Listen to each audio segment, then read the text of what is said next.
just see how Giants just keep being so inconsistent. I have no clue what to expect whenever Giants play. I still think that Liv did lost, have his cheesy picks, and they will win the game. Idle of Durant for Werlib, and he picks off Betsy. How about that damage? And that's an 8 for Giants Gaming. They can be beaten, but they always come back, which is their biggest strength. Fnatic had 4 kills, looking for the ace. Always manage to find ways to come back in the game. Teams like Gambit are like really important for us just because they're so close in standings. Gambit are looking to be a real threat as we get closer to the end of the regular season. We kind of want to win, obviously, but it will be also to further the gap. Just the communication is the most important thing right now.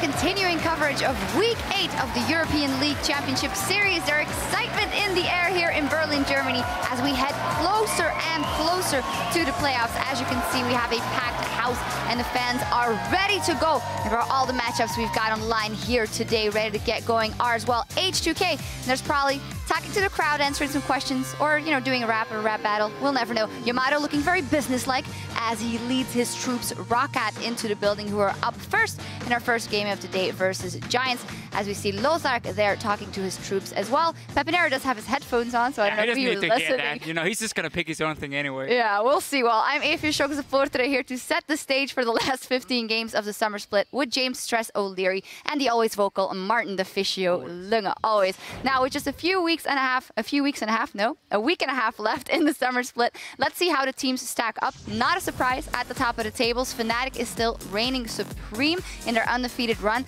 And then to round out the top 3, or top 2, I should say, Origin and H2K in the fight for second. And of course, that all-important bye to the playoff semi-finals. And in classic European LCS fashion, we're coming to the end of the split with some very, very real tie possibilities. Of course, it's the European LCS. Yeah, I mean, look at the middle of the standing here. Gambit, Unicorns, Love, and Giants. All 3 very close, tied for 4th place. We have to say, though, Gambit of those teams are looking the strongest at the moment. They play Unicorns later today, and as Vadak said here in the opening intro, that game is so important for who gets the highest seed in the playoff. And the playoffs aren't the only important ties that we may have on that 7th spot. Elements and Rockets, they're tied up right now, trying to figure out who's going to have the safe spot. You're not in relegations, but you're not in playoffs at the same time. However, SK, they're currently 2 wins behind the playoffs, and that means they can actually get themselves out of the promotion relegations with a fortunate set of events. Well, yesterday you mentioned it, SK Gaming versus Unicorns of Love. Fantastic performance, and a lot of that on 5.13. Yeah, it was honestly insane to watch SK, like 25 minutes, fastest game I believe we've had so far. We didn't see a whole lot of changes though in the new patch for them, and we heard Candy Panda talk about how they just wanted to play something simple, something they knew worked for them, and we saw classic SK Gaming style. We probably will see more changes here on 5.13.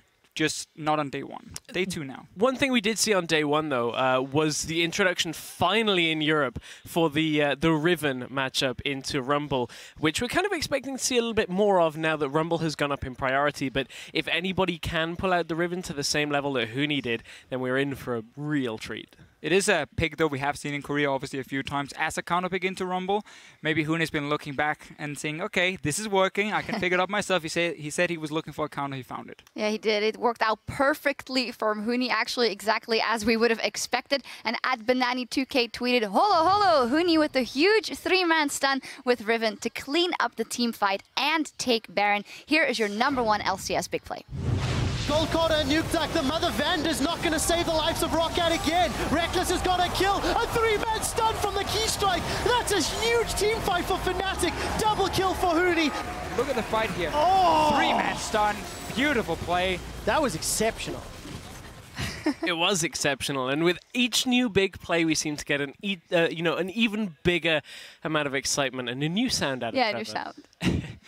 I just like to watch Fnatic when they play carries for Huni, so he can do stuff like that. I like to listen to you guys when they do it. It's hilarious. Well, Fnatic, they did very well, and they locked in their playoff spot long ago, but the rest of the competition will have their chance to close in on a postseason spot today. We're going to start off the day with Giants versus Roccat. Then H2K will face the Copenhagen Wolves, and later today, Origin will take on SK Gaming, who are fighting to steer clear of the 2016 Spring Promotion Tournament. Honestly, after yesterday, both from the sides of OG and SK, they could do it. Yes, I do feel, however, whenever our top teams tend to lose a game, they bounce back really, really effectively the day after, except for maybe H2K in the few 0-2 weeks they've had so far.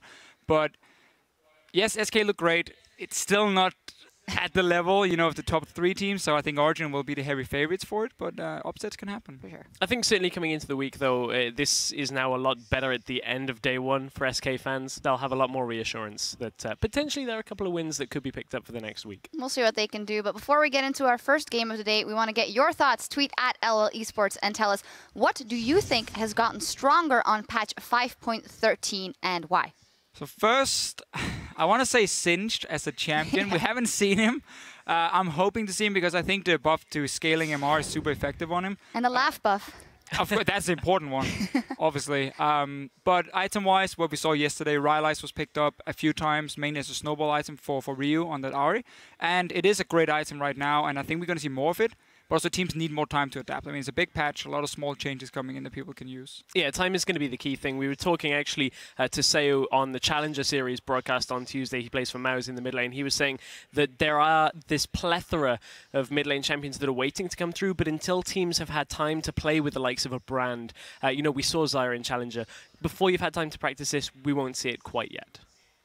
We'll see what happens, but as always, be sure to tweet at us. I thought you had something else to say. I don't know. I mean, you always have something to say. I like Brand. I used to play a lot of Zyra. And I also think with the Leandris changes, not sure why that item got like 30 AP for 100 gold, but it's super, super strong now. On these champions, yes, I could see it being played.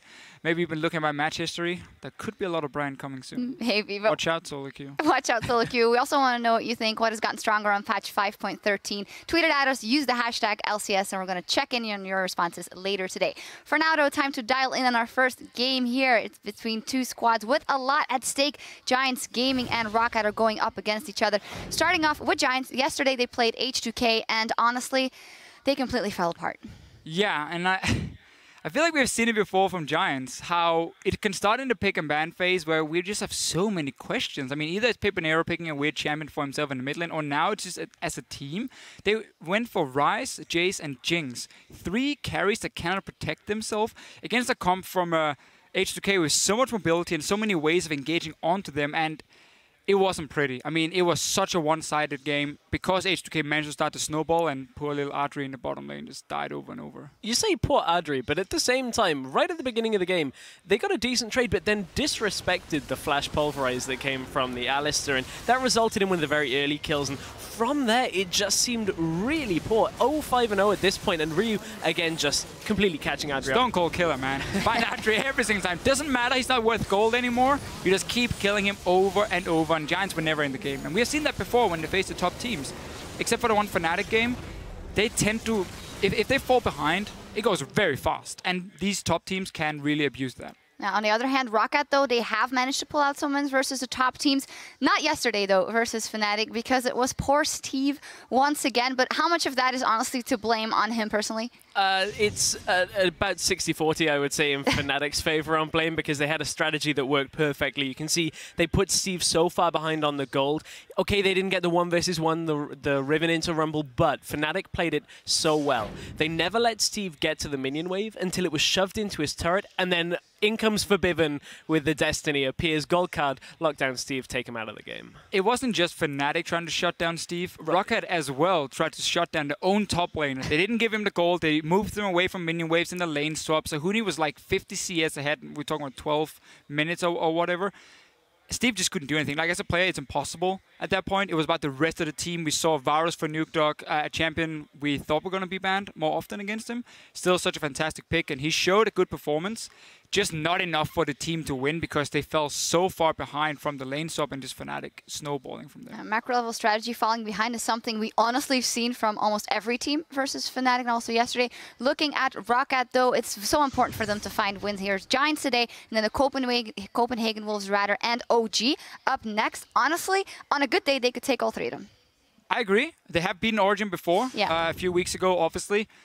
I do feel this game against Giants is going to be like the big final for Roccat, where we get to see can they make it into the playoffs, because we expect them to beat the Copenhagen Wolves. And yes, okay, they've beaten Origin before, but that's at least going to be a very tough game. Giants right here, if they beat them, they should have a good chance of making playoffs, which is the goal for this team. They always talk about how they can become one of the best, just haven't shown it yet. I'm going to go ahead, put myself out on the line. I'm going to say they're going to take 2 out of these 3 games. Oh, we'll see. We'll hold you accountable for that. Well, you can have write it down on film now. Yeah, definitely. Well, before we get to the caster desk for a look at the lineups, Warlip thinks there are 2 sides to Roccat, and you never know which one will show up on game day. Yo creo que Roccat es un equipo muy irregular. A veces juegan tan bien que dices, esos no son Roccat. Muchas veces juegan tan pasivo que dejan al otro equipo hacer todo lo que ellos quieran. Entonces yo creo que depende de qué días te cojas, o te revienta o te pueden ganar. Teams being a little inconsistent. I feel the same way about Giants at times. I'm Trevor Quickshot Henry, standing by with a Mitch Crepo Forge Balls to cover all the big plays, the misplays, the replays, as we near picks and bans for our first game of the day. And as the teams are loading up, we need to check out those starting lineups. Over on the blue side, it will be the Spanish Giants with Werlip, Frederick, Pepinero, Adri, Godfred, and Lothar.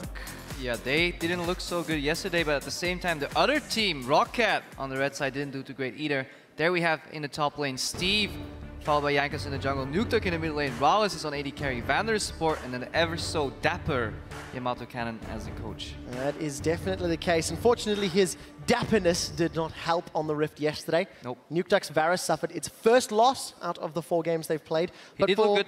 He did, despite losing, but it was more of a team-based effort. Fnatic just completely outplayed Roccat on the Rift. Yeah, sometimes I wish we could replay those games up until a crucial moment. I remember one where Tier 1 tower was being traded and that big wave in the top lane was being denied against Steve. I really wanted to see Roccat push on, push forward, put some pressure on Fnatic, because Fnatic is such a good team. Yesterday they neutralized the mid game, and Roccat, they didn't know how to answer. No. So Giants actually have that style sometimes too, where they say, okay, we're behind, let's let Pepinero farm up in the mid game, come out with some items. Might see that happen again. Well, Pepinero, the myth, the man, the legend for Giants, can single-handedly win and single-handedly lose games for the team, depending on his picks. Priorities yesterday, Roccat went for the first pick, Rumble, and Giants gave up the Kalista. Not going to make that same mistake today, banning 2 ADCs against Rolls. Yeah, Giants' bot lane was struggling yesterday. They were a little bit behind in a 2v2 and then got dove over and over again. Now they're saying, hey, we want Audrey and Godfred to be comfortable. He will have to work without his favorable Morgana in the bot lane on the support, though. Yeah, no surprises there. The 2 most banned champions against Giants, Crepo, 14 times in 16 games is Jax, and 9 times in 16 games for Morgana.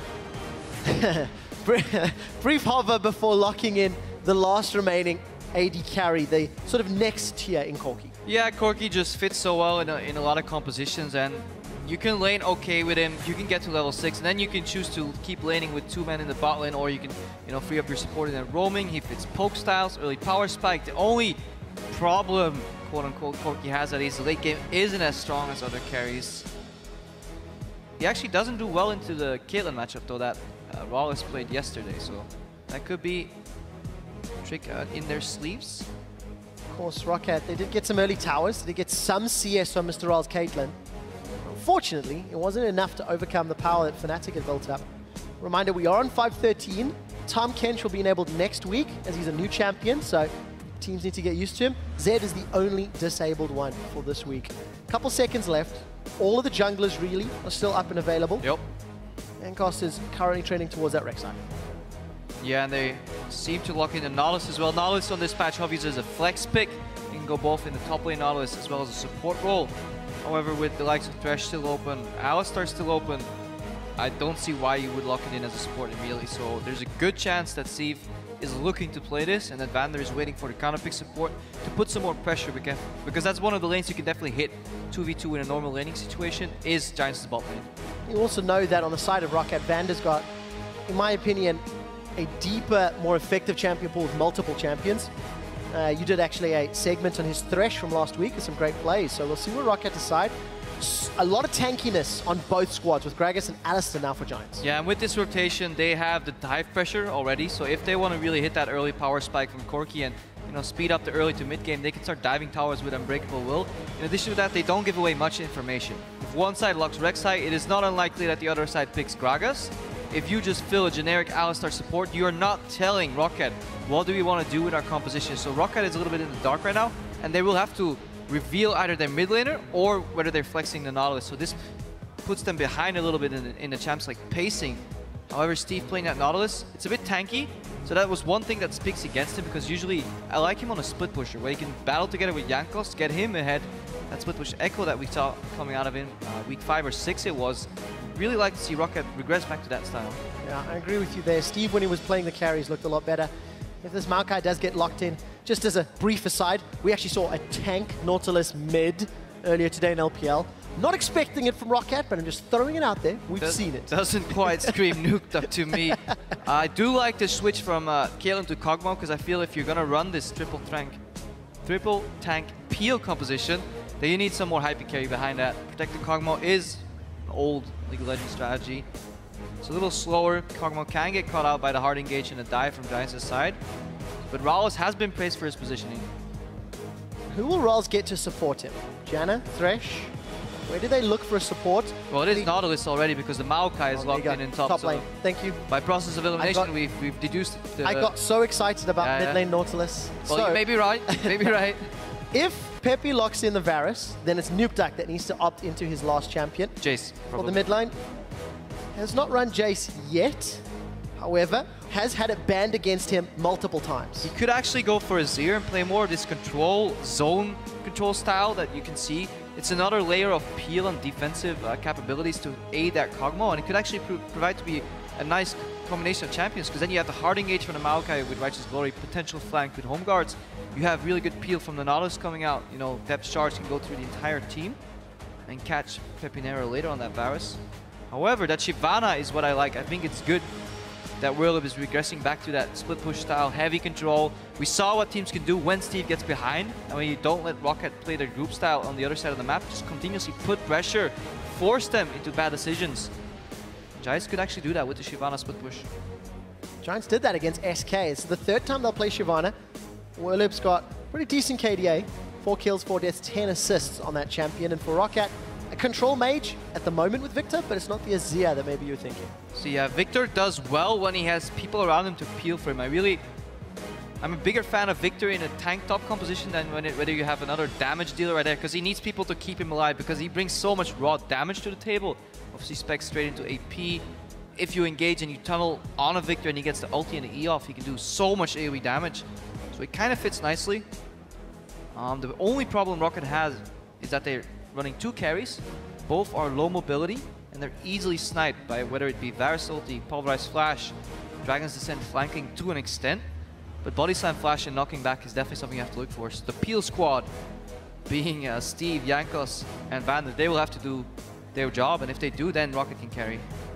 To see if Giants can be decisive enough in their play style. Yesterday, they just made so many mistakes positionally, and for Giants, they've got to reset their minds. When you play Shyvana, having Dragon's Descent cancelled is really one of your pain points, and the only champion that can really realistically do that is Steve with his Q, knocking her back, which is hard to time. You could argue that Rek'Sai can unburrow for the easy cancel, but then you obviously have to spend the entire fight in your burrow mode, and then you definitely don't want to do that. So we could see a couple of nice ultimates coming out of Whirlib. So for Whirlib, Dragon's Descent, we'll see what pressure he can put onto the side of Roccat. For both of these teams, this is such an important game. Yep. 7 and 8. 7 wins, 8 losses for Giants.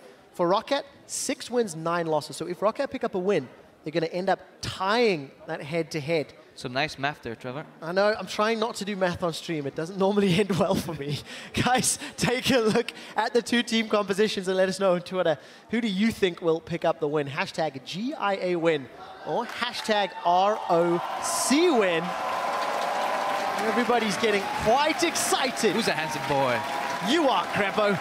As we jump into the first game of day 2 in week 8. All right.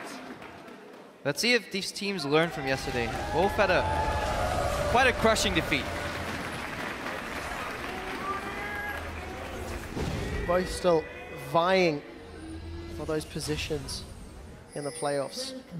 For Roccat, it's a little scarier, because if Roccat drop this game, let's say SK pull off another upset, if SK pick up a couple more wins, we could see them swapping. We could see Roccat falling to the promotion tournament, so scary position. Obviously no strangers to that tournament, but their goals were playoffs, and they have showed glimmers of brilliancy. But so have Giants. Ward stays alive, thank God. So no more Ward cheers. The Ward war is going on in the top lane too. Everybody's sharing vision. Talk a bit about this lane. Traditionally, Kog'Maw is actually a good pick into Corki. Because it's incredibly hard for Corki as a Vander phase 6 there a little bit to really out-trade him. The range advantage goes well. You kind of start out-poking later because rank 3 on that W from the Kog'Maw really, outranges the Corki. And then once you hit level 6, it gets harder. And Corki kind of needs a range support to build its lane, both with melees. Makes it such an easy lane for Kog'Maw, and he can scale obviously way better than a Corki can later in the game. So Rawless, we'll have to see if that pans out. Roccat are going back to a team composition they tried many times in spring. Vander's going to be late to the Gromp, maybe? Yeah, he has to start hurrying up if he wants to get to the Gromp in time, because Giants are taking the camp on the bot lane. So we might see an experience discrepancy. See whether or not Godfred and Ardri can make use of that. Yesterday in the 2v2 versus HCK, it really struggled. You're a jungler, you're a jungler. Everybody's a jungler when it comes on Giant side. Complete team operation there. Pepinero helped Whirlwhip with a snipe, Frederick stoling his buff, and the Krugs are going to Audrey and Godthread. So really, really quick jungle start from the Giants lineup. And then obviously Roccat was a little slower, but still make it to lane in time. And this is something that I've seen SKT do a lot. When Marin is playing this Maokai, they get full XP to Steve. He gets level 2. Likely has a blue buff too, because Rek'Sai doesn't need that blue buff. And this gives a big lane edge to the Maokai matchup. Now Jankos will be a little bit behind in experience, but he has to catch up. But he knows that Steve is now fine, because Steve can play on his own, spam more spells, get more regen from that passive. So he should get a big lead here, even though Whirlwhip got level 2 of the Raptors himself. So a small advantage to Roccat. We do see Godfred has got Flash and Ignite. Yesterday, he was the one that fell prey to the Flash Headbutt Pulverize and the tower. We'll see if Godfred can make it happen. And just very briefly, last time these teams faced was in week 3, a long time ago. Both teams now struggling with inconsistency as the LCS Summer Split has rolled on. Yeah, Alistar lanes are very passive in their nature due to the sustain and disengage properties of the Alistar. However, he has a shotgun with 1 shell. If he can land that pulverized flash and knock somebody in the tower, then he can get a kill, participate in first blood. If he doesn't use that, it's just so even. But it looks like Rocket's going back to that strategy that we talked about week 5, week 6. Put Steve on some more carry champions and have Jankos buddy up with him. Try and get him advantage in the lane. Even if he doesn't get a gank here, he has this, the counter gank potential is there. If Whirlwhip oversteps, then we can just zone him out of the lane. This guarantees Steve the first back again. So momentum on the side of Steve. The exact opposite of yesterday, where Steve was the one that was losing CS and losing the momentum and the support from his team. Frederick is going to get the Scuttle Crab down bottom. I believe he got the one up top as well. So small advantages, whereas Jankos is covering the lane for Steve. Yeah, notice how he pathed to the right of Scuttle Crab and pushed it back to the left side. If you hit it on the right side, it moves to the left side, because he definitely didn't want to step into that vision too early. Now he steps in. Well, we see some action. So that's exactly what he was avoiding, getting spotted in the river. So first he secured the Scuttle Crab. He went for the gank, but the ward was a little bit too far out for him to definitely close in time. Jankos will now notice that the Scuttle Crab is down. Teams are operating with full information of what's going on the map. Even start so far. AD's even, mid's even, top's even, and Jankos going to spot out Frederick. Shoot out a Prey Seeker just to signal that he's there. Godfred and Vander will start trading. So there's the Pulverize. The Giant's going to connect. Andrew's going to get a few shots off. Then heal from Godfred will pick him up. That's the problem with Alistar in its current state right now. Using any of your abilities offensively is just not worth it, because they're so much better defensively spaced out cooldowns, peeling for your AD carry, and that's why we see very little action usually on his lanes. As we Jankos and Frederick, they're fighting for this Raptor. Come on, who's going to get it? Jankos because he had Smite. That's cheating. Frederick didn't want to commit to it. Do you briefly want to say, Whirlip Shyvana had a tiny nerf on 513 on that burnout. Yeah. I believe at this rank it's about 3 damage or 4. Sure. It was a preemptive nerf to devour Shyvana in the jungle, but Devour just simply doesn't work because it's too slow. You don't have enough pressure on the map. Even though these junglers haven't committed to any kills, they've put pressure. They've showed themselves, hey, I'm here, I'm invading the jungle. Godfrey now gets engaged on. So there's the Pulverize. A couple free shots from Mr. Rals. At least keep some form of control, but it's not resulting in CS yet. Yeah, that bot lane, not too much action going to happen there. So I want to start looking at the mid lane. What we saw yesterday was once Nukeduck hit level 6, he started opening engages. Hey, Jankos, got your buddy. Very even early game. But yeah, Nukeduck, he hit level 6 and he started opening with his ulti on Febiven and honestly forced some bad flashes out of him and some aggression. So will Pepinera do the same in that Varus matchup? Obviously, Nukeduck played Varus so often himself, so both of these players should be masters of the Varus. Could be an interesting matchup later on. A lot of sidestepping required to dodge these, these arrows from Varus, Victor E. Glad you mentioned that, because as it stands, Pepinero's not died on Varus, played it twice. Pretty good stats, 13-0-14 on that champion. It's 27 KDA. Good maths, Crimpo. Nukeduck will be looking to change those statistics. Yesterday we saw Pick, if memory serves, take a long time to get any real itemization. I want to see how Nukeduck changes it on the patch. All right, Giants right now are attempting to get some vision on the map. When it's such a slow game, it's sometimes really good to insert some pink wards randomly in enemies' jungle because they don't really expect that ward to be there. And you want to be as pathing as efficient as you can, so taking that detour to check every little bush very often becomes a burden. You skip that, but if you see Rek'Sai path away from the wolves, as we see some action on the bottom lane here, then again you have information. If you know where he is, you know where he's not is, then you can deduce whether you can make plays on this side of the map, that side of the map, so it's getting revealed a little bit just right here. This is what I'm talking about. That ward, Jankos could check that brush, but if you have to do that every time you pass the brush, you're wasting so much time. Smart play then from pink ward here, but he should find out this is the super standard pink ward. Yep. I'm gonna walk over it. Jankos not gonna be able to get red this time round. That was close. Might have had Smite actually. He almost stole it with the Trace Seeker. Takes the pink ward as a consolation prize. So we have to feel that jungler intervention is going to be necessary for a first blood. Relatively safe-ish lanes across the board. Maybe unless Pepinera makes a big mistake. We did see he's used Ghost actually. Didn't see where or why. Probably wanted to dodge Nukeduck, not get closed in there. And yeah, these teams, they're slowly getting comfortable with the state of the game and inserting some deep wards in each other's respective deep red jungles or blue jungles. We saw Steve move in. Obviously, warding close to your lane is nice, but the farther you can get you ward, the better, because the earlier you spot your jungle, you can pinpoint his intentions, see what he's doing. Now, Nukeduck picked up the blue buff. That tells Giants, and okay, Nukeduck didn't soul that blue buff. That means on the right side right now was Jankos. He's going to move likely to the left side because bot lane is not very gankable. So even though you don't see the jungler, you can always deduce where he is if you use that information to your advantage. A little bit of information in terms of gold, both Adri and Mr. Rals in those Triforce 80 carries. 2,300 to 2,400 gold. They've yet to back that sort of super safe farming lane. It's continued to play out. No real jungler intervention. As Frederick showed his face rather, for a brief moment. Perhaps he has a nice vase too, we know that. Just to signal that he was there. But yeah, pretty slow and steady. As you mentioned, playoff spots are on the line.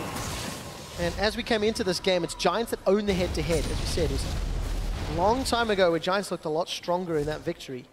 10 minutes, only 100 gold separates these teams. Yeah, both teams are fine with their scaling components, and they're honestly a little afraid to make mistakes. Jankos comes in. Will doesn't know whether he's spotted and getting engaged on, or whether that's just a random teleport into the map. That's always a fearsome scream. You never know where, so you're always happy if you can know where Jankos is going with that ultimate, because you hear that, you'll automatically assume there's a tunnel behind me, somebody's ganking me. But then obviously a good sight to see him in the river. This game will likely evolve eventually to a dragon fight. I almost have to imagine Steve has teleport, Whirlip has teleport. Gotta watch for flank wards on both these champions. Definitely very good to get behind the enemy team. On the top lane, Werlib has picked himself up that Cutlass. Steve has got Catalyst. And Werlib probably putting more points in the burnout here. As he levels up, his dueling potential goes up against Steve. Steve no longer, or doesn't have the magic resistance yet to deal with that AoE. Doesn't have the wave clear first, so the pressure's on the side of Werlib. The mid lane pressure seems even. Both mid laners stand at max range and just use their abilities to clear. Very spaced bot lane too. Roccat looking to harass a little bit, but Pepinero is no stranger to aggression. And Pepinero, of course, the man that we're going to be looking at. Didn't really show up yesterday. He's the man that's going to get ganked. Jankos gets the knockup. Depth charge is going to follow through, and the dredge line secures a kill. Vander with the dredge dunk to finish that kill off, and that's what you have to do once people get so stagnant and kind of bored of what's going on. You have to open up your support, start roaming, because 2v2 is not working. Jungler can't find an opening. Just send the level 7 Vander in. We'll see Death Charge is undodgeable, even carries on with the flash. So good opening right there from Roccat. Trying to sell some first blood, but there's no objective tied to that kill. So while it looks nice, the game stays relatively even. However, Roccat can push in their vision control a little more. Look at the pink wards in the middle. Both pixel brushes, as we call them, are pink warded by Roccat. So now they can add another layer offensively with green wards if they so choose. Giants' pink wards are slightly more defensive. The entries of the jungle. Fredrik is hoping that he's unspotted, so he doesn't want to body slam too far forward. They could see this if they pan over their camera. If they don't, however, they have no idea this is going on. This is actually pretty tricky, so if you have that ward right there, you should have probably placed it a little more to the left so you can spot into the Dragon Pit. But they could technically spot this, but no pings are coming out. So, just too late. Surprise! Away the dragon. So, Crepo, Roccat secure first blood. This is actually against the norms for them, as they have actually secured the least amount of first bloods of any team in the European LCS. So for Giants picking up the dragon, that is their 9th first dragon, solidly in the upper echelons. Nukeduck is not running cleanse on Victor. We see a lot of people do that, so Chain of Corruption from Pepinero could chain beautifully into a gank from Fredrik. And that's something they should look for. Get these pink wards on the side, in the mid lane, sneak in their jungle, body slam over the wall, wait for the cooldown, look for the Chain of Corruption, body slam flash, knockback, try and get that Victor down. So right now, again, Pepe's Ghost is off cooldown. I think he used it to get back to lane. Pretty sure it's the second time he's done that. Well, confirm in a moment or two. Different usage of the Summoner spell. First time I ran Flash and tried to flash into lane, only to realize it didn't go quite as far. It said, where your cursor is. I moved my cursor all the way to the lane. I was like, here I am. Well, I can't fault the logic. Then I got reported. Well, a long time ago. Hopefully you're not in trouble. Fredrik's going to spot out the invading members of Jankos and Vander. Going to leave that Bramble back alone. So Fredrik is slowly losing control of his jungle. This is not the first time Jankos has intervened. Found out what he was doing. Look at the level advantage as well. Jankos participated in that kill in the mid lane. Fredrik had to back off a couple of times. Audrey, while he's even on CS, being even against a Kog'Maw technically means you're behind. Both of these are working towards a Triforce, and a Kog'Maw on level 6 with Triforce does a whole lot of damage. So, Vander, you can dodge a hook, but you can't dodge a mine. Or a range. Land the anchor, connects with the dredge line as well. Jungler and support v jungler and support. We're going to keep seeing. There's the Unbreakable Will thrown out. It's a beefy bull. I'm just going to back away. I believe Fredrik got his hands on that red buff, so yep. Engage from Roccat, nothing comes of it. Very, very minor fights we see. Very controlled on both sides. Just fighting over these small things like red buffs. Obviously, Dragon is down already. A very hesitant play. 20.1 against 19.9. Very even early game. Feel scaling is somewhat on the side of Roccat. Knowing that Maokai's going to get tanky, Nautilus is going to get tanky, Kog'Maw is going to be able to shred, but you need to avoid the map threat that Shyvana can put into play. I've heard from production Crepo, sorry, that the guys on screen are here for a bachelor party. Absolutely epic if he comes to the LCS for that. High five. Stag Knight in Berlin. You need a final member. There are people in the cast crew to sacrifice themselves for this noble good. However, we are still playing League of Legends right here. But yeah, you were right. You were talking about scaling. In terms of team fights, definitely Roccat scale way better. The one advantage Giants have, if this guy right here, Werlib, can get out. Vander connects though. Edgeline is going to hold him in place for a moment. That mobility is what's key for Giants. That split push bet. Getting members to commit to deal with Merlip. That's what they want to do to open up the map. Giants take down a tower in the bottom lane right now because they have the mid-game spike. They want to group up Pepinero and Audrey together. They want to poke. Get Chain of Corruption on Nuke Duck. Pepinero's burned through his mana pool. Gets the hail of arrows down, but not enough for the kill. Will it be enough for the tower? He's diveable right now. Gonna go forward. The explosive cask knocks Nuke Duck to the side. It's not over yet. Dredgeline connects onto Frederick. Challenging Smite is out. A defensive flash. And the Chaos Storm dunks Frederick where he stands. Flash away. And the heal from Nuke Duck will keep him alive. But that's Roccat with their second kill. Last week, it was Vander's Thresh. This week, it's Vander's Nautilus. Hasn't missed a single hook so far. Opening up these opportunities. And honestly, that little play where Frederick body slammed in was actually a mind game. He body slammed in an angle and was telling Nuke Duck, hey, if I'm a good jungler, I will body slam flash you right now. So you should flash preemptively. However, Nuke Duck didn't call the bluff. Stood there. Eventually the cast went wide. Could have been a nice play. We could have seen Nuke Duck flashing there defensively. Hey. Oh, they lose the blue buff. So, despite the attempted steal, Audrey gets his hands on it. That's the second buff in a row that Roccat have challenged. First was red, second was blue, and both times Giants have been able to secure it. But look at what Giants is doing with World right now. He's invading as well. He's counter jungling because they need some pressure for him. Later, the Ruined King finished. World can like 1v1 pretty much anyone on the team right now. Big items have been completed in the last few minutes. We already saw the Blade of the Ruined King in action for Werlip, 2 Triforces for the AD carries, and a Luden's Echo for Nuke Duck as his first item.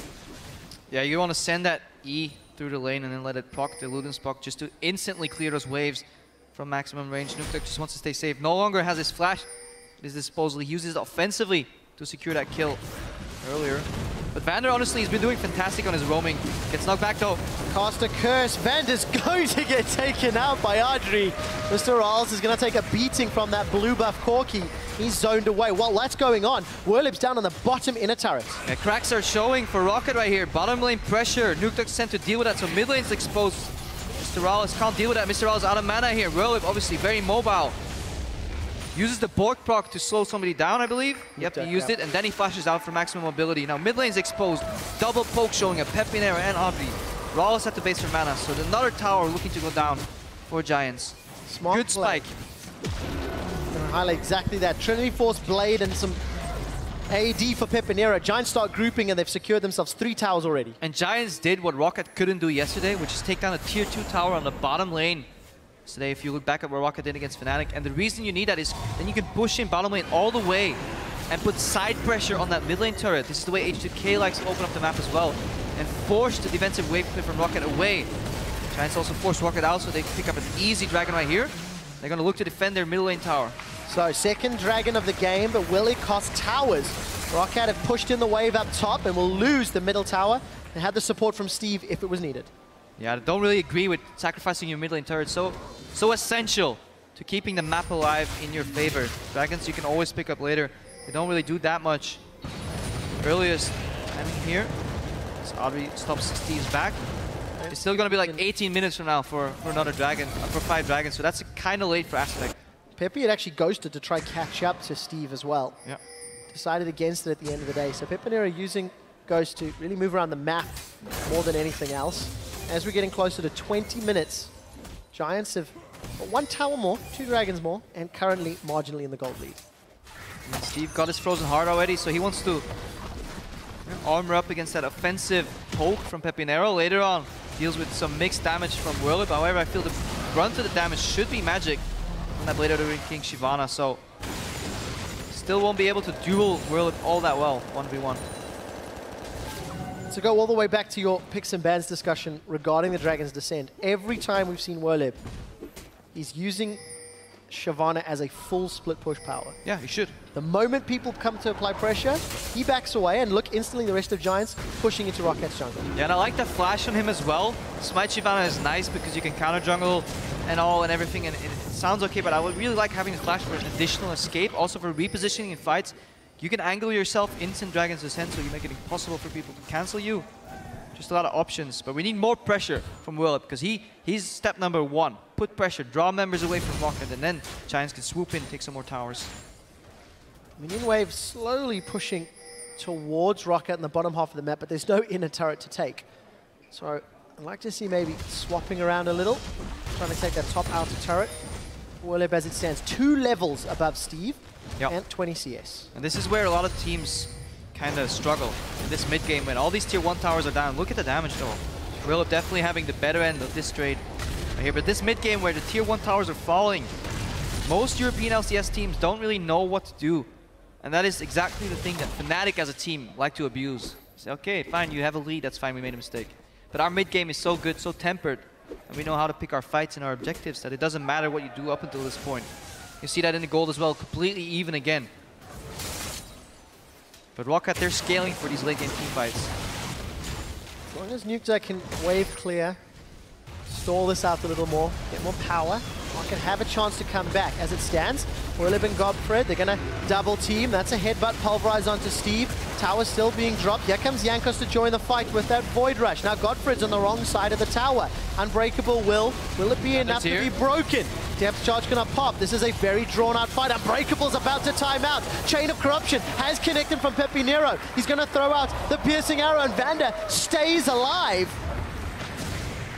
We did see Audrey pushing out that middle lane, so teleport used from Steve, top tower defended. And that's what Giants want to do. They want to draw aggro somewhere and leave another part of the map exposed. Luckily for Roccat, Steve held on to his teleports mid, so not much changes. Godfred sacrifices himself as he bases, or gets forced to base. He has to pick up the talisman. A lot of mobility on Giants. They want to Zerg in, pretty much. They want to poke, poke, poke, and then pull the trigger. Let's watch that again. But we see how tanky Steve is getting right now. It's not enough for Will. It takes a long time to duel. Jankos, this tunnel probably should have been cleared before they went for that play, giving easy access point for Jankos. And leaving Godfred behind. Good focus, even though he's an unbreakable will. Vander's not going for Godfred. He knows he's CC'd anyway, so he goes for the zoning death charge. Then another fantastic hook, honestly. And then this Calculato. Calculato, indeed. Vander showing up.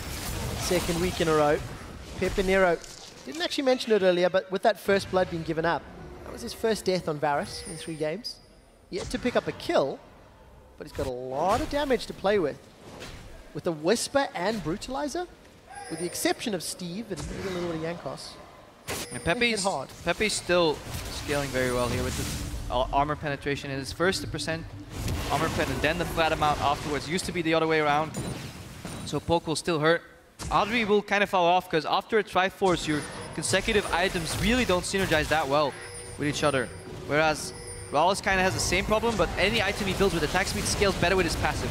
So, Werlib, he's found a target. Dragon's Descent aggressively looking forward for Mr. Rawls. We did see that Blade of the Ruined King, but it will not be enough. Pepe Nero's in the top lane, taking the tower out. So, nobody's died yet. Living Artillery being spammed by Mr. Rawls to try and find the Giants. But Pepe Nero's decided to back away, has not continued pushing top. He could though. Pepe Nero could definitely keep pushing because the wave clear is alive on Giants' side.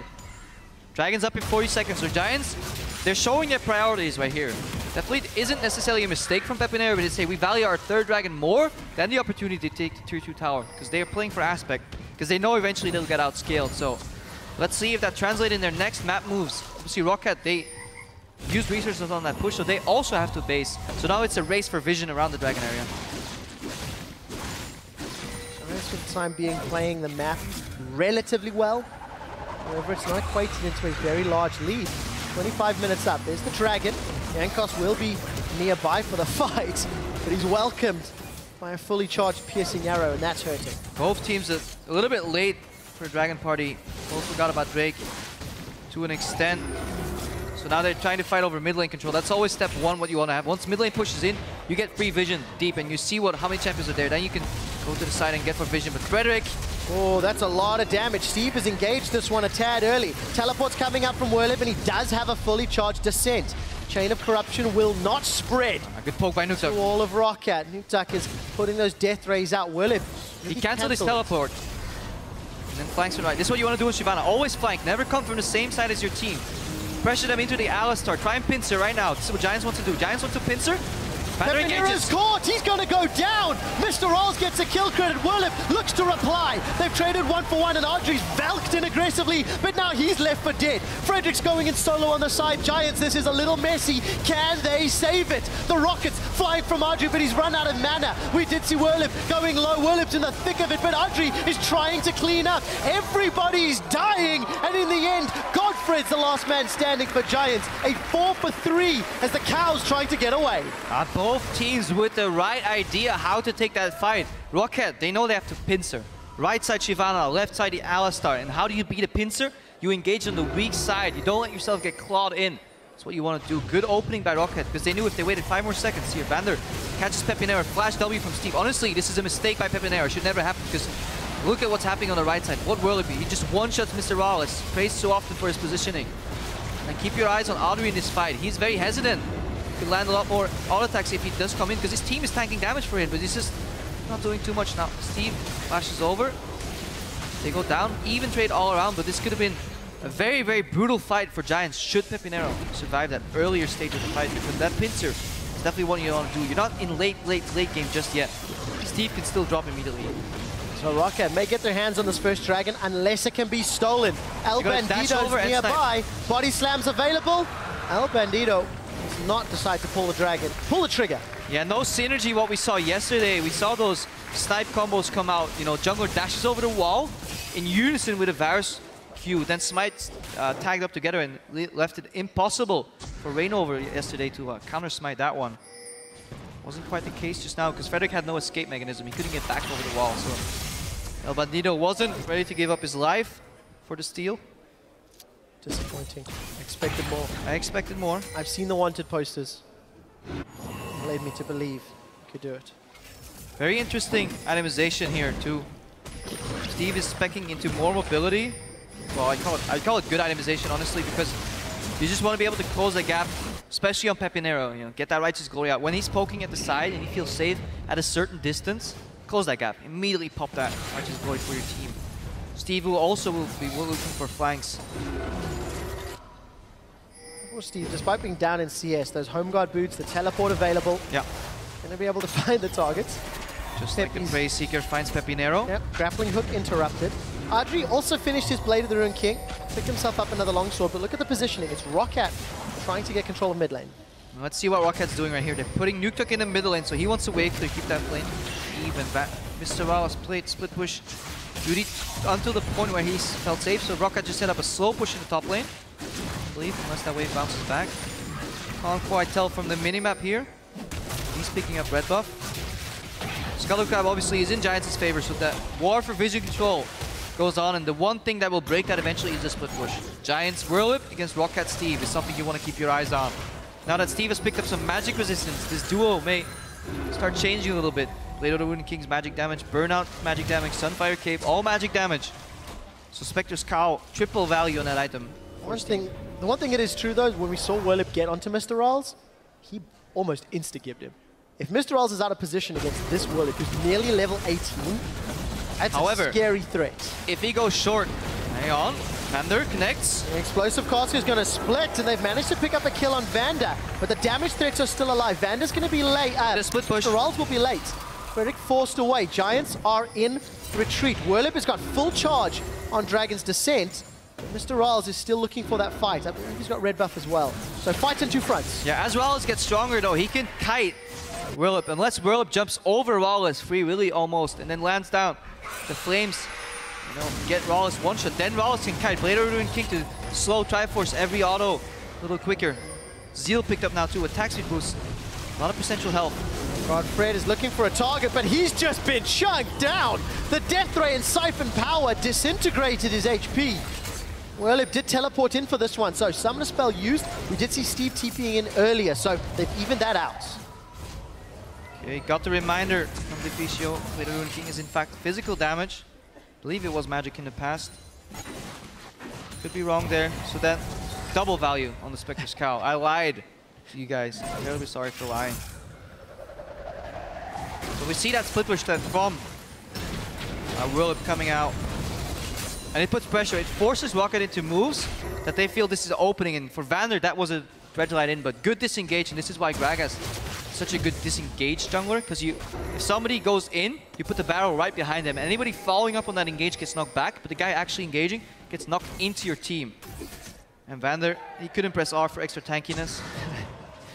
Not unbreakable at all. He broke. The thing is, despite the fact Giants are trying the split push and despite the fact they've been relatively successful, it's not equated a big lead. We're still only 1,000 gold up. It feels like Giants have the theory down, but the practice is just a little short of where it needs to be. They do have the pressure advantage, and if they want to win, they will need additional stats. To acquire those, they will need the Baron, so they'll need to pressure Roccat in, force him to take either a face check, or just take that objective down. Shyvana, once she connects with Baron, with the double AD carry setup, they can do that very, very quickly. However, if you want to do that Baron, you kind of want to have Shyvana at the other side of the map. So without the teleport, it's going to be tricky to secure that objective. And honestly, Roccat have been doing a phenomenal job keeping the vision control at least sufficient. It's not been caught out yet. As we does it get old? Does it now? I have to admit, I don't think it does. But yes, full party Rex site and a jet ski to lane. 5v5 potentially in the mid lane.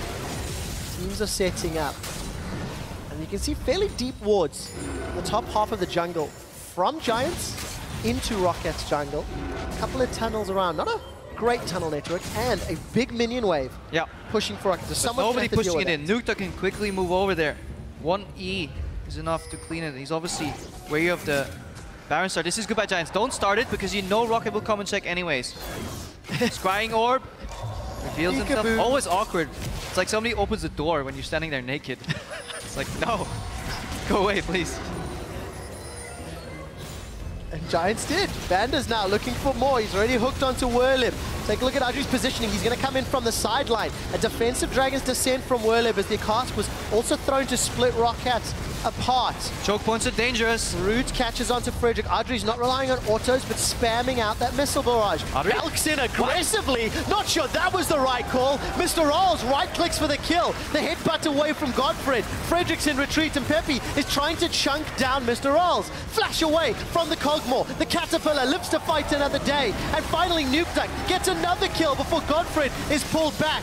Adri, why? You don't want to do that against Roccat. They have years of experience from playing with Wuhai to see exactly what happens if your AD carry flashes in aggressively. Big mistake from Giants. Roccat looking to take up the Baron here. Constellation inhibitor perhaps for Whirlib, but big mistake. Unless you have a Chrono Breaker, don't do that. Not gonna work out. Whirlib is not continue to push the middle lane. Instead, they want to peel back for the Dragon. Baron secured at 32 minutes for Roccat. This should slow down this split push threat. Yeah, very weird turn of events right here. However, Giants, they keep the Aspect Dream alive. Third Dragon right here. Well on their way for full Khaleesi. Let's watch that again. But Whirlib, he wants to engage, but once he goes low enough, he opts out for the defensive Dragon's Descent. He waits for all the stuff that could cancel him to get used. Look how he waited for depth shards to be used, then he goes out because he's counting his HP. And look at the poke. This is why you never go to a choke point against the poke opposition. Whoa, sorry to cut you off, Pepper. Whirlib's now been caught out. Chaos Storm is burning down. There is a flash, but it won't be enough.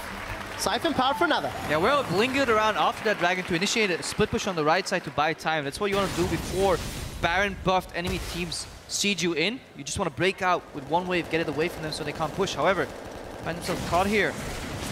They did use Righteous Glory, so that means Audrey stays alive there. But against the Pokemon, Baron buff is so good because their immediate wave clear disappears. With a Pokemon, Baron buff is so good as well. And look at how quickly Roccat can zone out Giants here.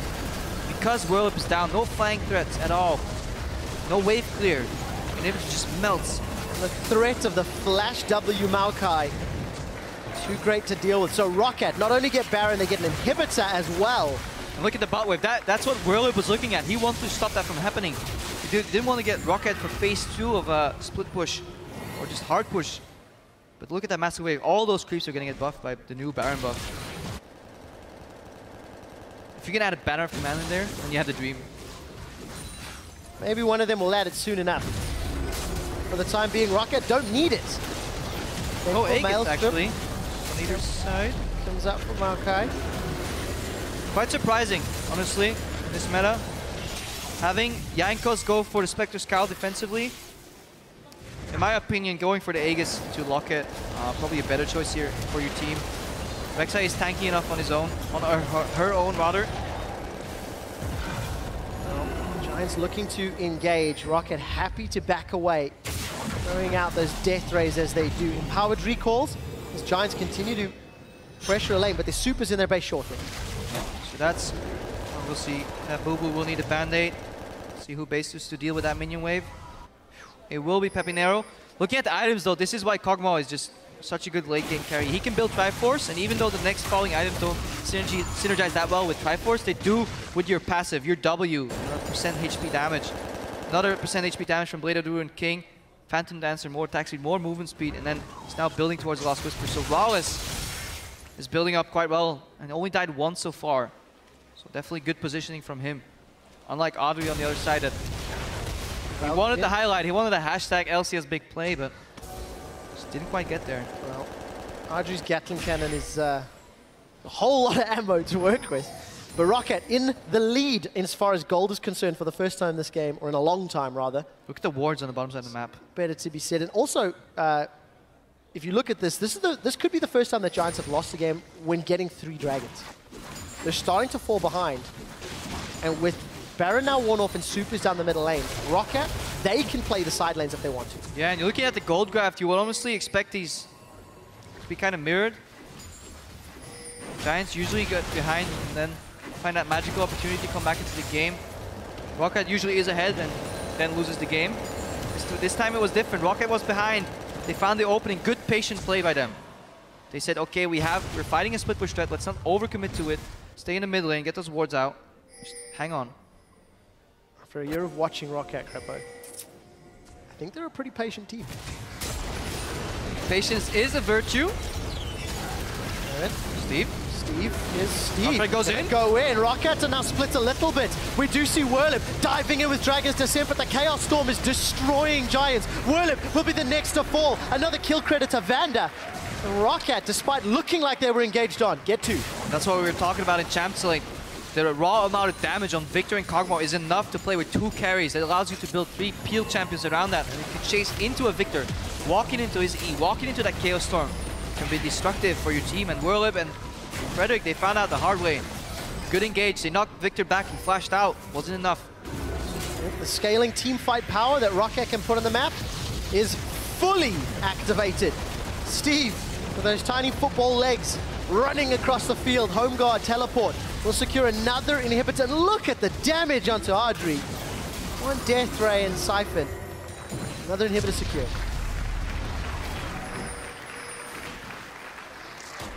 Yeah.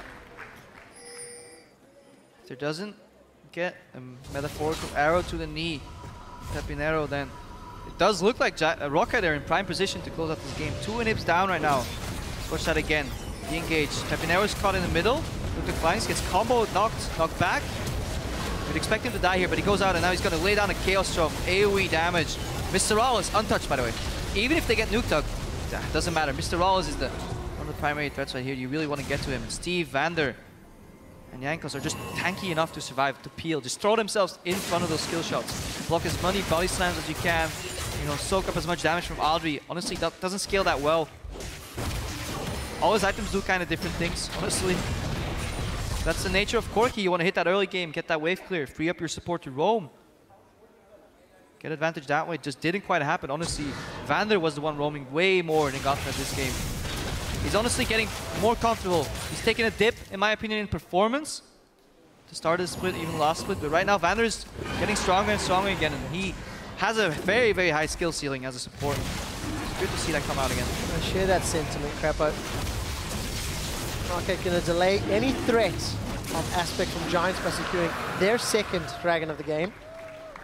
40 minutes is fast approaching, a 3,000 gold lead for Roccat. Supers up top, exposed in hip middle. I think the safe play to look to finish would be to get the next Baron. Up in 20 seconds, Roccat can either force another team fight, which they've won handily multiple times, or they get an uncontested Baron. So options here for Roccat. Both teams are realizing that that's the threat right now. The Barons, Giants clear the vision. They're hoping for base check, but Praise Seeker and Tremor Sense, it's so hard to react to that because the second you move in that rush, you're spotted. So Giants had the right idea to counter this. They got some wards in, but obviously Roccat know that tempered aggression is the name of the game right now. They're going to clear that vision, push out the lanes, very likely, and then resort back to the Baron.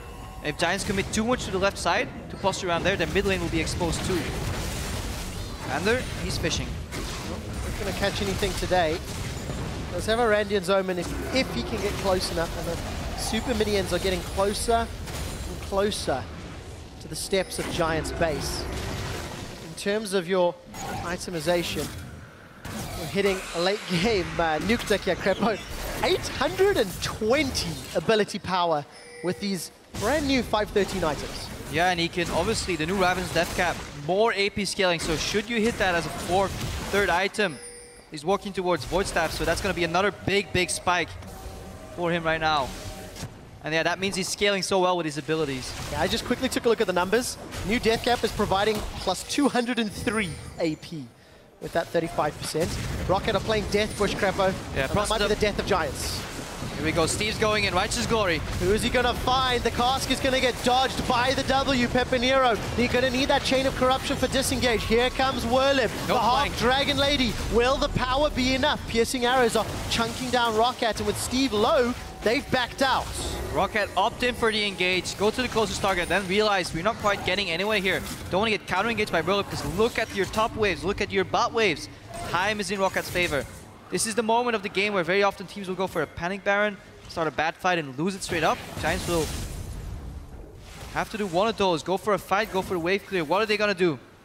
Two things I want to mention about Roccat. Number one, they started the fight. Good for trying. Number two, they backed away safely. Good for reading the situation. Not something I've praised Roccat for all split long. And Mr. Rallis, most importantly, didn't flash in aggressively. Still has that summoner spell available. So those are the tools you're looking for. Nuketook flash, Rallis flash. They have them defensively. Peel, depth charge coming back up. Steve, obviously, full throttle. And look at that. One Nexus Tower under siege right now.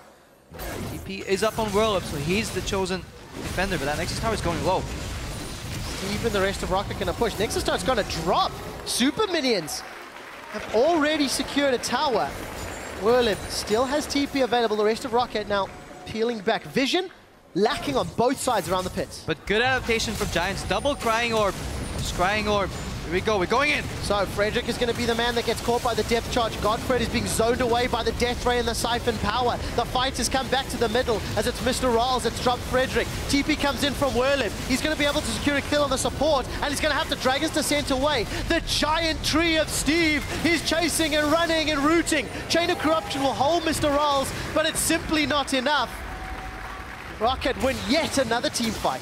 Yeah, in this late game, arms race, Nuketook and Rawlis just do too much damage. Frederick is the first one to drop. Pepinero eventually gets chased down. Godfred peeled as well as he could. But there's just not enough damage on Giant's side to tear through these tanks. And even if they want to step through it, they walk straight into the damage from Nuketook and Rawlis. So they need that flank we were talking about earlier. The only fights they've won were the flanks. Let's see this again. Death Charge on the jungler. They don't even have to find the squishies. They can tear through the front line. Look at Godfred. He's going to pulverize Nuketook, but he's asking himself, where do I knock this guy? I don't know. Like, okay, I'm out. And then eventually Whirlip comes in, but too much CC. Has to hold until he can drag his descent out defensively. If he could flank in, imagine if you could land on Nuketook and Rawlis from the side. That's the opening they're looking for, but Roccat, they're not allowing that. Good flank control in terms of vision. They always peel back until they see Whirlip, then they go aggressive. So good control by this Roccat lineup. Roccat going to start off this Baron. If Mr. Rawls can get some hits, it will get shredded with that Infinity Edge Phantom Dancer. Whirlip once more has access to his ultimate. Baron is already down, secured by Roccat. Godfred's gone in for the knockup, and Whirlip's trying to chase Rawls down. It's a battle of the beast, as it's Whirlip that gets a kill on Rawls. He turns his attention to Nuketook. The Cathian Surprise will hurt, but it's Audrey that gets a kill onto Nuketook. Roccat will win the fight with their uber tanks, and it's all on Pepinero to defend. 2 Baron buffs denied, however. Pepinero wasn't there, but we see the power of Whirlip. If he can connect that ulti, hopefully Giants will learn from that. The gold is still close, 4,000 in the difference. Whirlip has enough damage if these flashes are down. There's no Locket, no Aegis to buff the MR on Nuketook and Rawls so they can get assassinated ever so quickly. Triforce picked up instead of the Last Whisper as well on Rawls, so he's not wanting to shred any armor, he just wants the crits. Pepinero is going to have to do a monstrous job. If Roccat commit for the Nexus turrets, there's only one standing. Godfred's block, that's good. Get the block, the Chain of Corruption comes out. There's the root onto Pepinero. He has Ghost available, has used it. Jankos and Steve trying to zone him out. Challenging Smite. Godfred with another Pulverize. Defensive players. Pepe's going to make it to the bottom inhibitor. Top inhib is respawned. The Baron-empowered minions will not make it to the turret. Peppy has let Giants live for another day. Yeah, for how grim this was looking. Baron about to go down to Roccat. They denied two key members. Get the kills. Let's watch this again. Keep your eyes on Whirlip. Eventually, he's going to dash in aggressively, get to Rawls. Look how quickly Rawls is dropping here. Follow-up Cask as well. Fredric's going in. And Audrey again with the aggressive flash. One could argue if this was necessary. Yes, you get Victor, but trading yourself 1-for-1. Dying Victor that was stuck in the back, perhaps not the wisest decision. But all in all, 2 Baron buffs denied, push denied, 1 inhibitor still alive. The easiest one to defend as well. Middle lane is, at this point in the game, very easy to defend. But look for the flanks. No teleport on Willard. So I don't necessarily like the lack of Last Whisper from Mr. Riles. He's picked himself up a Negatron Cloak, but with Void Staff now completed for Nukeduck, he's up to 880 ability power. Roccat onto the Dragon. This could be number 3 dredge line. Rather, Root comes out from Steve. There's the dredge line. Onto Godfred Frederick. Look at the flank. Whirlip's at the top. Well, can Whirlip find Rolls? He's on him now. Dragons descend forwards. But look at the shield. Mr. Rolls stays alive. He manages to take out Whirlip. You don't need Last Whisper when you're only 1-on-4. Giants in retreat. They've lost their 2 frontline champions. Roccat have the tools. Vander did a phenomenal job peeling right there. He turned around, saw Whirlip come in time, and the flank just didn't quite connect. Well, Vander's once again going to find a target. Audrey is dropped with 3 Giants down. Rockets have the numbers advantage, the minion advantage. They're going to go for the Nexus. And Roccat looking to tie Giants here, I believe, in the standings. Late season surge by Roccat. Roccat tying in the standings, tying in the head-to-head, and Roccat keep their playoff hopes alive.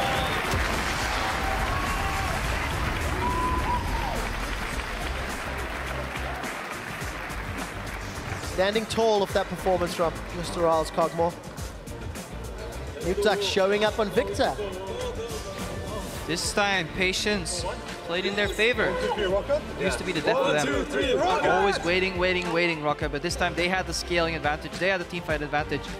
They learned from their mistakes. They let themselves get flanked once, didn't happen again. And eventually they played a fight and forced Giants into a mistake. Audrey, let's call it what it is, aggressive mistake flash. 3 members dropped in that exchange. Baron dropped in that exchange. And suddenly the game went from what was a completely even matchup, heavily favored into the side of Roccat. Just really like what Giants were doing early. Unfortunately, late game decisions didn't work out. There's the dapper Yamato going to be happy with that win, and also happy that now Yamato... He's their biggest fan. Tied for 4th with Giants. The head-to-head is even at 1-1, which means they could be playing for that all-important tiebreaker. Yep. At the end of the split, at the end of next week. And it is week 9 right now, or week 8 in European LCS. Week 9 is next week, obviously, and you can feel the tension in the games. Both these teams very hesitant. The biggest fight we saw was who's going to get this blue buff, who's going to get this red buff. And eventually, once they felt comfortable, they started overextending a little more. Step 1, some deep wards in the jungle. Step 2, sieging up these towers. Both were okay with their mid-game. Giants more so than Roccat, but Roccat, they held on. Honestly, and if you would have gone back to week 2 and 3 and you said Roccat were playing a Victor Cogmo double carry composition, we said, well, they're roast, you know, they'll get the late game and just get engaged on flanked upon, but their shot calling, vision control was sufficient to keep the Giants at bay, and honestly was enough. Managed to handle Whirlip's pressure because there was a large amount in the early to mid game. Yep. Within the first 25 minutes, Whirlip was onto inhibitor turret by 30.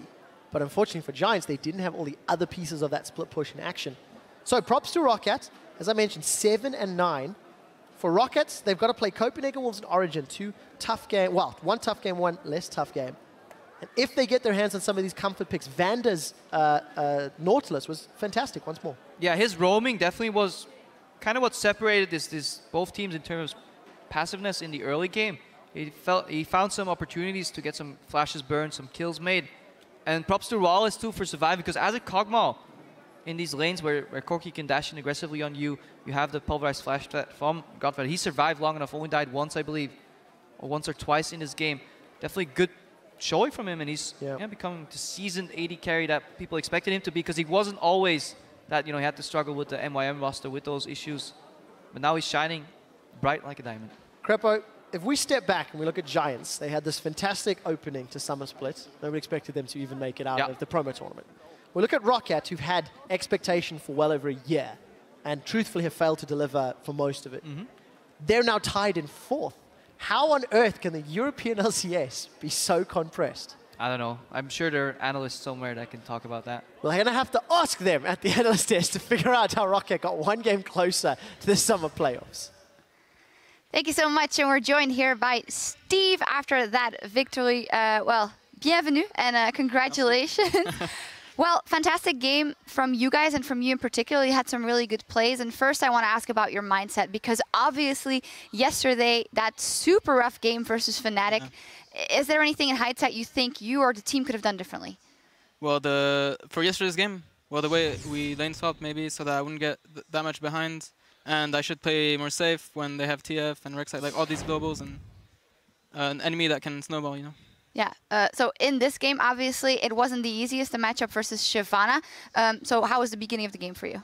Well, early game is fine, but eventually she can just push the lane and then take camps. And I can't do much against that. But we knew that Maokai would be way more useful in late game, in team fights and stuff, compared to Shyvana, that you can cut easily.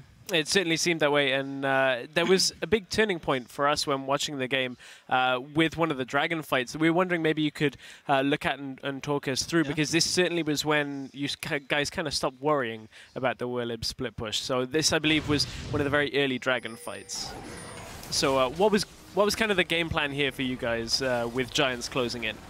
Well, we saw Pepe out of position, so we just have to engage. Once we get this pick, we need to defend our backline, so we go instantly back onto Werlib. And then, yeah, all we have to do is defend our backline, and we have the tanks to protect them, basically. Yeah, you do pretty well here, zoning and protecting them. You guys do end up winning that trade. Later, you go back and get the Dragon and then a couple of other ones. You say that in a team fight, you are more useful. Although in some of those later game team fights, the game dragged out a little bit longer, I think that it should have, because Werlib was able to get onto Mr. Rawl. So what do you think happened there? Well, we should have protected him better, probably. I guess that's our role as the front line, like not so Maokai and me. Rexite, sorry. Rexite, yeah, indeed. Well, finally, I do want to ask about you guys in the team in general, because now clinched together with Giants, definitely in the playoff race, which I think a lot of people might have counted you out, us included, at the beginning of the season. What has been the general sentiment in the camp? Well, we knew there's always a chance for the playoff, especially in European LCS, and we really needed this win. And I think we're tied with them right now. Yeah. So that's really good for us.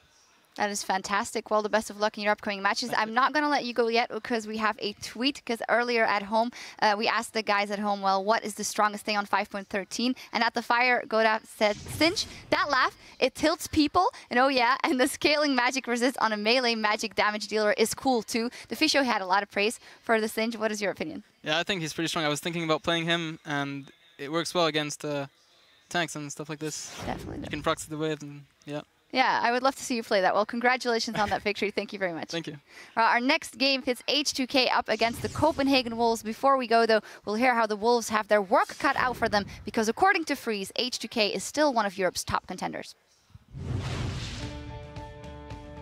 They still have super good early game. They're just a bit sloppy in their personal mistakes where players get caught and then throw the game.